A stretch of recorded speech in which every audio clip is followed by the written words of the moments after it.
पुलाचे काम करणारे कामगार झोपेत असताना टिप्पर चालकाने टाकली पत्र्याच्या शेडवर टिप्परमधील वाळू। वाळूच्या वजनाने अंगावर शेड कोसळून झोपेत असलेले 5 कामगार जागीच ठार। जाफराबाद तालुक्यातील पासोडी चांडोळ रस्त्यावरील घटना। पत्र्याच्या शेडवर वाळूचा टिप्पर खाली केल्याने 5 मजुरांचा दुर्दैवी मृत्यू झाल्याची घटना जालन्याच्या जाफराबाद तालुक्यातील पासोडी शिवारात घडली आहे। जाफराबाद तालुक्यातील पासोडी चांडोळ रोडवर पुलाचे बांधकाम चालू होते। या कामासाठी सिल्लोड येथील काही मजूर आलेले आहे।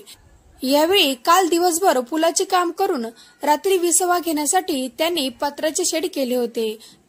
त्याखाली झोपले असतानाच रात्रीच्या वेळी वाळूचा उपसा करून उपसा केलेली वाळू पत्र्याच्या शेडवर खाली केल्याने शेडमधील 5 मजुरांचा दुर्दैवी मृत्यू झालाय। या घटनेमुळे सध्या सगळीकडे हळहळ व्यक्त केली जाते। या घटनेची माहिती मिळाल्यानंतर पासोडी गावच्या ग्रामस्थांनी घटनास्थळी धाव घेऊन कामगारांना दबलेल्या वाळूतून बाहेर काढलंय। याचा आढावा घेतलाय गणेश सातपुते यांनी।